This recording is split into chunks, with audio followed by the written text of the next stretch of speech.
Good evening, everyone. I am Tasha Tudor. Now, I'm probably not a household name here in Reading, but I was at one time. Maybe back in the 1930s to 1970s. I was a very famous, well-known illustrator of over 100 children's books. I also wrote many of my own books. I started my own greeting card company. Oh, I exhibited all over the United States. Now, I did not have a library named after me like Mark Twain, but I do have a street named after me, Tudor Road. It's right off Dayton Road. It's near Devil's Den, near the reservoir. Oh, it is such a beautiful place. But let me start at the beginning of my story. I was born in 1915 in Boston. Oh, to such a wealthy, well-known socialite family. My father was Starling Burgess. He was known as an architect and he was an engineer who built yachting boats, racing yachts, and oh, could he race. I remember going in his den and it was just filled with trophy after trophy after trophy. Well, his family also made their money in the shipping industry. Now, my mother was Rosamond Tudor, and she was a well-known artist, illustrator as well, did portraits and landscapes, and people said that I got my genes from her. Well, she was also a socialite, very rich, quite well known, and she had been married before. I had a half-brother named Jeffrey. Now, my grandfather, my great-grandfather on my mother's side were also shipping magnates. And my great-great-grandfather was the king, the ice king. He had a fleet of ships that took ice all over the world. And in the bottom, in the ballast of his ships, he carried precious cargo. Paintings and sculptures, silks and satins and porcelain and china. Well, you could imagine what our houses looked like. We would go to Grandma Lucille's on Beacon Hill in Boston. 4-story mansion. Every single room was like a museum. All these wonderful paintings and furniture and sculpture was there. Oh, I love going to my grandmother's house. There was always a fabulous dinner. There were black tie balls. There were fundraising occasions. And people would always talk about the people that my family knew. Way back, they knew George Washington, John Adams, Daniel Webster, and yes, they were friends with Mark Twain, Louisa May Alcott, Thoreau, Ralph Waldo Emerson, Edgar Allan Poe, Buckminster Fuller, the Gish sisters. These were all common names in my family. Now let me tell you something about my name. On my birth certificate, first birth certificate, it says, not Tasha Tudor, it says Starling Burgess. Well, my father said, you know, I think we got too many Starlings in the family. I'm a Starling. We have Starling Estate. We have Starling Shipyard. Maybe we should change our daughter's name. And he loved War and Peace. He loved Natasha in that story. And that's how I got the name Tasha. Now, my mother and father had a very ugly divorce when I was about 8 or 9, and my mother wanted nothing to do with the name Burgess. So I became Tasha Tudor. Well, we lived in Marblehead on this big estate after I was first born, and we had all these little houses in the Cape as well, and we had famous guests. All these famous artists would come, and I particularly liked John Singer Stewart. Oh, he was so much fun. And then Oliver Wendell Holmes would come. He would take me in his lap. He would tell me stories. Do you know who came to our house? I went to his house all the time. Alexander Graham Bell. I used to call him Uncle Alexander. When we went to his house, he'd take me by my hand and we'd walk in his rose garden. And he would tell me all about the names of his roses. And I would look up at him and I would say, oh, Uncle Alexander, when I grow up, I'm going to have a rose garden just like you. And you know what? Every house I lived in, I had an Alexander Graham Bell rose garden. Well, I was about 4 years old, and the war was coming along, and my father got asked by the Navy to be one of their most important designers of aircraft and also ships for the war effort. So we moved outside of Maryland. It was still a farm with animals and fields and everything, but my father went to work every day in Washington, D.C. He was so important and so busy, and my mother loved the social life in Washington, D.C., and she became much better known as a painter. As usual, they didn't have any time for me, and they got this most wonderful, wonderful Scottish nanny and housekeeper for me. I called her Dadie. She was basically my mother, my best friend, my teacher, and I would just work with her all day long, and she changed my life. We would bake bread together. We would clean the house. We would make pies and cakes. She showed me how to quilt. She even had this wonderful loom. She showed me how to make material, make my own clothing. We did crochet, we did tatting, every type of needlework you could think of. We went out in the garden. We raised fruits. We raised vegetables. We went out and we took the honey from the beehives. We tapped the maple syrup from the trees. We took care of the livestock. Oh, I loved making baskets with her. I loved making candles and churning butter and making soap. I turned into the girl from the 1830s. Turning back time for me was important. It was my fantasy world. It was where I wanted to live. And so much of that was because of this wonderful woman. When I was 8 or 9 years old, there was no more dating. My parents divorced. My mother decided, I'm going to New York City. I'm going to get this big loft. I'm going to paint in this loft. I'm going to have all my fellow painters from Greenwich Village over. I'm going to exhibit.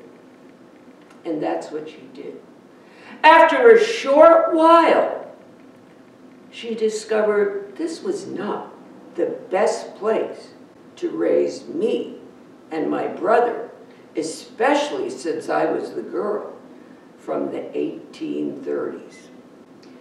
So what she decided to do was basically farm us out to Aunt Gwen. Aunt Gwen wasn't an aunt, but she was a close friend. She was a playwright. She lived in Reading. So 8 or 9, I came to Reading, and I lived here till my mid-20s. I loved Aunt Gwen. She was my second teacher, my second friend. She was so much fun, and she only had one rule. There are no rules. Can you imagine growing up? No rules whatsoever. You want to go to school? Go to school, if not.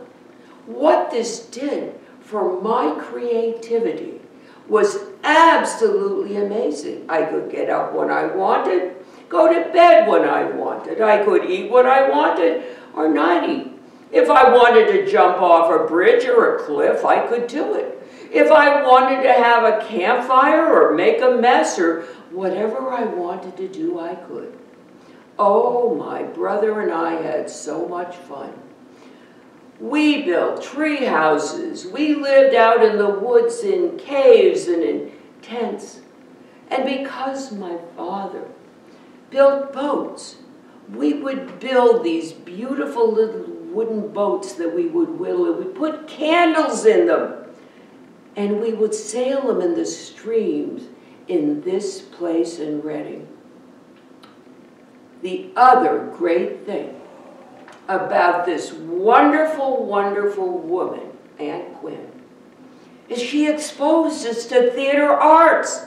We didn't know anything about this before. She had us write our own plays, do all of our own scripts, do monologues, dialogues. We made our props.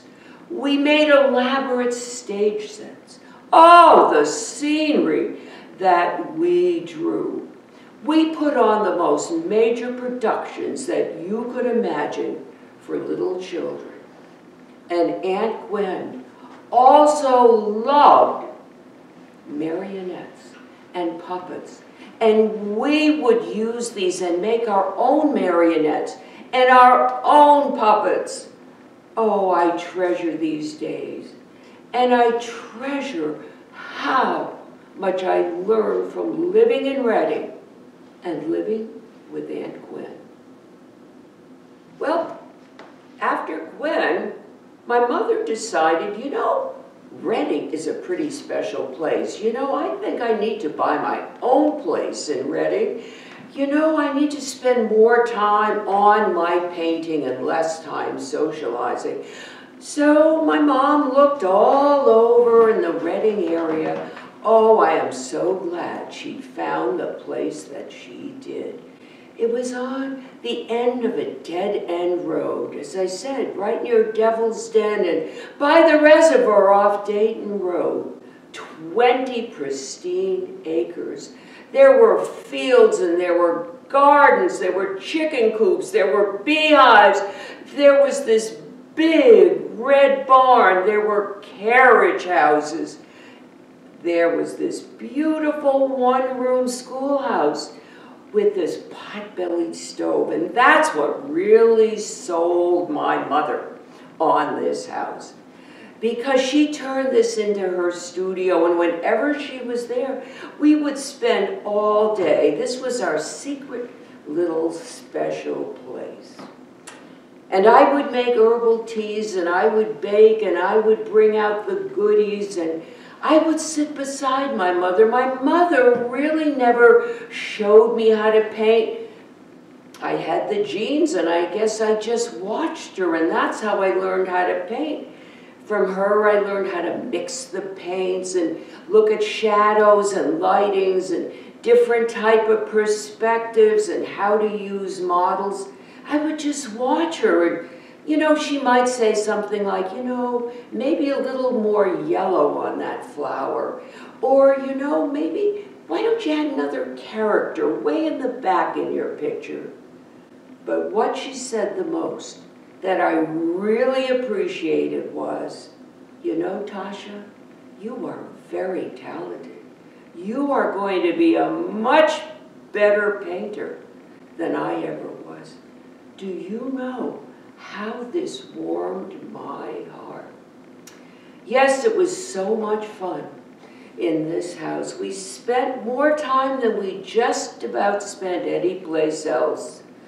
Oh my goodness, this farmhouse was mammoth. It had 6 big bedrooms, fireplaces in every bedroom, bee-high ovens, big wooden beams, big plank flooring, and outside there were 7 maple trees. And these 7 maple trees gave it the name, 7 Maples Escape. But I also loved, in addition to the 7 maples out front, I loved the apple orchards. It was just such a wonderful place. Well, my mother decided that when we were here now in Reading, that I needed maybe a more formal education. So she decided to send my brother to boarding school, and she sent me to a women's boarding school in Litchfield. Not a good idea. They wore uniforms. I dressed like this. Even though I was in the 1900s, I dressed like I was a colonial woman. Now also, I had grown up a free spirit, no rules. Boarding school, 500 rules. Well, you could see, this was not the right place for me. So I did. I came back and I spent in this wonderful house in Reading until I was in my mid-20s. Well, my mother so inspired me, and she did 3 different things for me, even though I saw so very little of her. She got me into writing and painting and illustrating. When I was a teenager, I had already written 3 books. My first book was called Hitty's Almanac. Hitty was a young girl. It was me. When was she born? In the 1830s. It was a book about life on a farm. What you did in the house, what you did in the fields, how you went to fairs, how you lived your life. This was the life I was meant to live, the life of Hitty. Then I wrote a book on wildflowers in Connecticut. I didn't know how to take photographs. I didn't need to. My mind took what a photograph would, and with my paints and pencils and pens, I was able to draw a wildflower book and do the research that went along with it. My third masterpiece, which I like to call it as a teenager, was called Pumpkin Moonshine. I raised my own pumpkins and gourds and squash, and this was a story about a young girl had a runaway pumpkin, and they went on the best, most exciting adventures. Well, this story became so popular, people wanted a series. So I started the Calico series. And I was ahead of my time again. I wrote books like American Girl, way ahead of American Girl. And I made little books. All of the books used to be about this size. I decided for little people, we need little books. They needed to be hardcover, and they needed to be covered in material. And that became my Calico series. Also, as a teenager, I started my own greeting card company. One of my mother's friends came to my mother and said, Tasha's work is exquisite. It's so intricate, detailed, and fun. Can she do a wedding announcement for me? She said, ask her. I said, I certainly can. I started doing wedding announcements, birth announcements, showers, graduations, and then all kind of birthday cards and greeting cards. I was an entrepreneur very early on. I also began to do things and exhibit in different places. As a young girl, I was in the Metropolitan Museum of Art. I was writing for Hornbook magazine. I was very, very prolific for a very young girl. Now, my mother did something else for me. She really showed me how to be an entrepreneur. She said, you know, Tasha, I think we need to open up in our big farmhouse, a tea house, the Tudor Tea House. I said, that's a great idea. Well, I should have known. She was never there, so who was going to run the Tudor Tea House? I made the teas, I made all the pastries, I made all the goods. We decorated the rooms with these fabulous things our relatives had brought. Our paintings were on the wall. My books were there, and my mother said, look, we have all these goods in the garage. Let's display them and start an antique store. So people would come for the afternoon. The ladies would dress up, come for high tea, look at the exhibits, buy things from the antique store. Oh, this helped me be an entrepreneur. Now, the next thing that my mother did for me, and I so appreciated this, she applauded my work as a colonial pioneer woman. And she said, you know, Tasha, you are so talented. I want you to exhibit at the Danbury Fair, at the Big E, Eastern States. You are so good. I loved 4-H. I love 4-H and learned more from 4-H than I ever did from school. I only went to 8th grade, but it was these mentors that I had and 4-H that trained me. Now, when it came to fairs, they were my second favorite holiday of the year. My first favorite holiday, of course, was Christmas, because I made all my decorations, I made all my presents, I had actual candles on the Christmas tree, and my second favorite time of the year was fair time. I had drawers and drawers full of ribbons. I didn't care about that. I just wanted people to appreciate my work. Most people showed at the fair 1, 2, 3 things. I showed in every single category.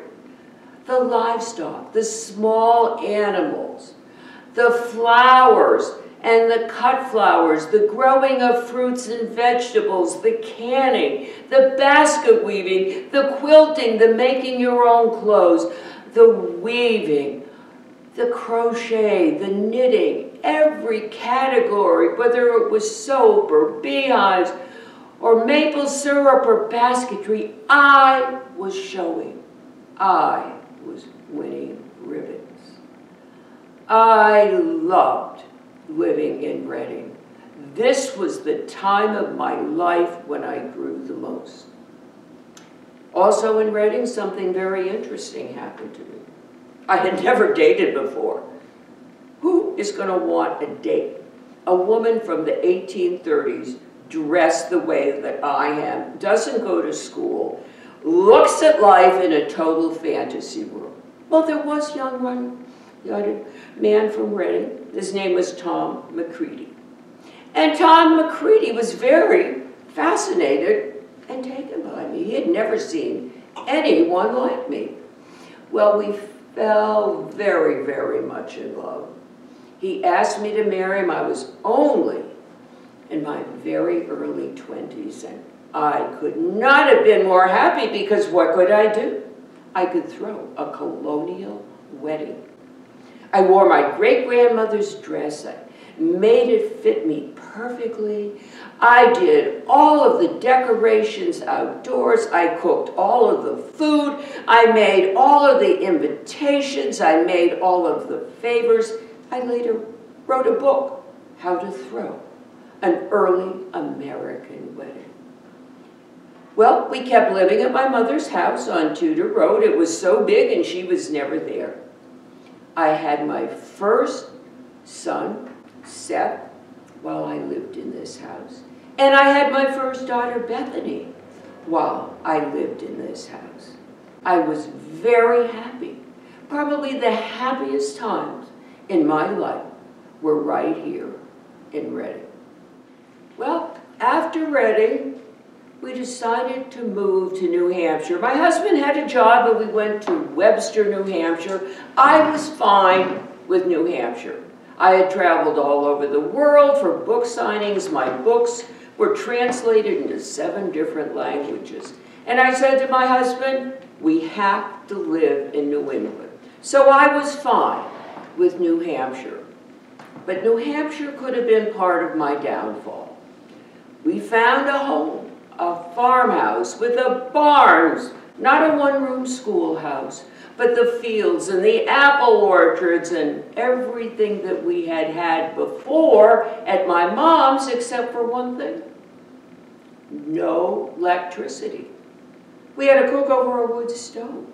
We had to heat with fireplaces. We had to read with gas lamps. There was also no indoor plumbing. We had outhouses. We pumped the water. I thought this was wonderful. Now it was truly authentic. I was living life in the 1830s. Well, I had 2 more children. I now had Efner, a girl, and I had Thomas, a son. Oh my goodness, I was so busy. I was up 5 in the morning, went to bed 11 o'clock at night. I had 4 children. I was running a farm, every aspect of the farm, everything from scratch. And I was producing books, illustrating, writing, greeting cards, the whole thing. Life was full. I thought I was happy. And then one day, my husband Thomas came to me and he said, "Can't take it anymore, Tasha." He said, "I love you. I love the kids. You are the most talented person that I know. You're a wonderful mother. I can't live this way. I absolutely can't go to work all day, come home, start chopping wood, work in the fields, get on the tractor, have no electricity, have no shower. I can't do it." And so I understood. I guess I didn't understand well enough because a year and a half later, I married again. Well, that was so short-lived I probably shouldn't even have mentioned it. But anyway, marriage was out. That was not going to be a part of my 1830s lifestyle. But you know, living in New Hampshire, oh, I never worked harder. I never produced more work. I told you about the 3 books that I wrote. Well, I also began to write so much more. I wrote a whole series called the Betsy series about a colonial girl. I wrote a doll series where all of my dolls turned into various characters. I also wrote books about things like this, the senses and the seasons and holidays and time and numbers and alphabet books. I love my alphabet book. My favorite one is A is for Abigail. And again, it was a doll book based on colonial girl names. And I loved writing books about my farm animals. There was Alexander Gandil. There was Edgar Allan Crow. Oh, I wrote books that were rhyming books. I wrote Corgi Dorky and Lindsay Woolsey. Wonderful, fun-loving, positive books of the time. I was also religious, and I wrote religious books for children. Well, most of my work, I'd say 1/3 of it was writing and 2/3 were illustrating. Oh, some of the illustrated books that I won awards for. They were wonderful. Little Prince, Little Princess, Little Women, Wind in the Willows, the most famous Night Before Christmas, the most famous Child Garden of Verses, the most famous Hans Christian Andersen, the most famous nursery tales and fairy rhymes. Oh, I was so proud of my body of work. And people were beginning to give me awards. I had so many ALA, American Library Association awards. I had so many Children's Best Awards. My 3 favorite awards. Now, Newbery is for best chapter books. Never wrote chapter books, except for adults, we'll say. I wrote Caldecott winning them. These books were wonderful. I did one, White Goose, both illustrator, author. I won an award for this. Yes, I did, a Caldecott. And then I did a number book, ONE is 1. I was so proud of this. And then I won the big gold medal, the Regina Award for literacy. You had to be talented in a lot of areas. I wrote fiction, I wrote nonfiction, I wrote poetry, I developed greeting cards, I was an illustrator, and I was an artist. Later on in my life, I won the Culture Award of the Year in Vermont, and I also got an honorary doctorate from the University of Vermont. Now, is that ironic? Barely got to 8th grade, rarely went to school. My teachers were Daddy, Gwen, my mom, myself, and the 4-H.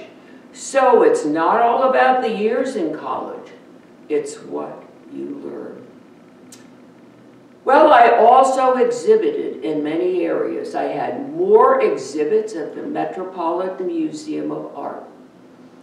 I was in Norman Rockwell's Stockbridge Museum, the Hattiesburg Museum, Williamsburg Art Museum for Folk Art.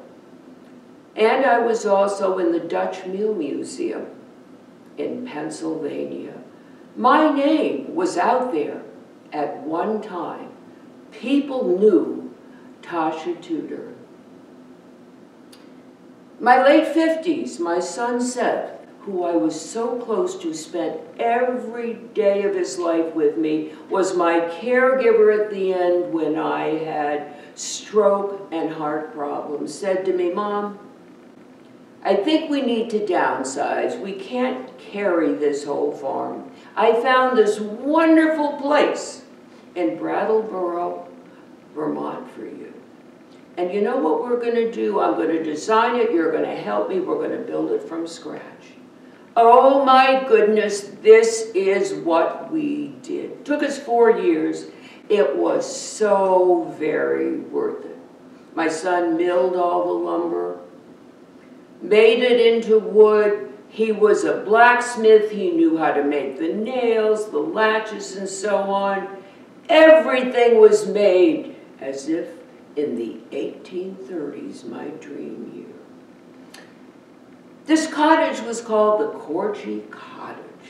Why the Corgi Cottage? Well, I had traveled with my son Tom to England, and he had fallen in love with what he called the Queen's Corgi Dogs. I let him bring home one of these dogs, and oh, I probably never should have done that. I fell so in love with Corgi Dogs. Well, you know how they say you can only not have one potato chip. You can't only have one Corgi dog.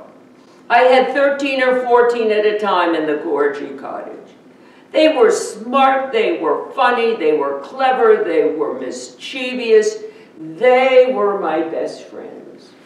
And while living in the Corgi Cottage, I also started writing. The Corgi series, Kidnapping, Christmas, the Fair, and you name it, based on my favorite pet of all time. Well, when any time a Corgi died, I was so devastated. I can't barely talk about it. And I established a Corgi Cemetery. And that's where I wanted my ashes buried when I actually went myself. Yes, I think I went a little bit overboard on Corgis, but that seems to be the story of my life. Well, living in Vermont, I also did something my mother had shown me to do, become an entrepreneur again. Now, my mother had the Tudor Tea House. I had pickles and ginger. This was a store that was part of my house. Now, it wasn't a tea house because I was still busy painting and illustrating and writing, but it was a store. You could buy any and all of my products. One of my woven baskets, my material, dresses that I made, knitting and quilts, any of my jams and jellies, they were all at the store. Oh, people came because they know that they would be able to talk to me. Well, women began to say to me, "You know, Tasha, I would love to spend a day with you and learn all of these old skills that you are so good at." I said, "Why not?" So I started Spend the Day with Tasha Tudor. So you could come alone or bring a small group. We'd start with our herbal tea, we'd bake bread, and you could choose. Do you want to paint with me? Do you want to do some weaving? Do you want to make some candles? We'll have soup and salad for lunch. How do you want to spend the afternoon? Do you want to work with the bees, or do you want to quilt, or do you want to do flower arranging? They would spend 7 a.m. to 7 p.m. They would spend it with me in such a special way. Well, out of this came a whole new series of books. And I became known as the Martha Stewart of the 1830s. All of the things that were in my store and that I learned from Daddy were poured into books. It was cookbooks by Tasha Tudor, baking with Tasha Tudor, flower arranging, decorating, having a colonial wedding, making your own cards, celebrating Christmas in a colonial way, Halloween with Tasha Tudor, any of the needle arts. These books became just as popular later on as my books with children. In my 80s, I began to fail, but I never retired. Retirement was not in my vocabulary. I had a series of strokes. I had to slow down a little, and I decided to go to the bank and set up a will. I went to the bank and they told me I was worth $2 million plus the house, which was a lot of money back then. I said, whoa, I didn't realize this, but I never spent money. I made everything. I didn't need material things at all. So I established a will. And in the will, I said, I want to be buried. I want to be cremated. I want to put half of my ashes in the Corgi Cemetery with my beloved Corgis. Oh, the funerals that I gave these dogs were amazing. I said, I don't need a big funeral like I had for the dogs, but I want to be buried with them. The other half, I want to be buried, my ashes buried in my Alexander Graham Bell rose garden. I had this rose garden wherever I lived. Well, when the will came out and my children saw the will, they were not happy. I had given the $2 million and the house to my son, Seth, who spent every day with me, was my caregiver, was my lifeblood for so many years. I gave $1,000 each to my 2 daughters. And I gave a highboy to my son, Tom. He liked it, so I gave it to him. Why did I give so little to Tom? Because we had such a terrible relationship. He was always talking about me, going to the press, saying how he had been denied as a child a proper life, that he had been forced to live in colonial times, that he never had electricity.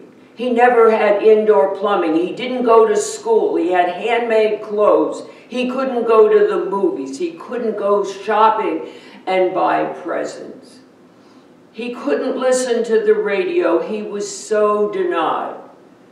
He also said that he was denied a good education by being homeschooled. However, he graduated from Harvard, went on to Yale, and became a very successful lawyer. My daughters felt much the same way. Once they were 18, they left. I could go years for not seeing them. I rarely ever, maybe once every 10 years, saw a grandchild or so. I did feel badly. I did regret this. I did write books on just about everything. I never wrote a book on how to be a good parent. Well, they call it the War of the Tudors. My son Thomas said, I think because we were denied that each of the 4 children should get 1/4 of the estate. Well, Effner, who was probably the most talented, even though all of my children could write and draw, said no. I am living in a trailer park on welfare and food stamps. I need half of the money, and then the others of you who are doing well can split the rest into thirds. I have no idea how this played out. I was long gone. I am so glad I was not there to witness what happened at my end. I never thought this is what was going to happen. I love my children.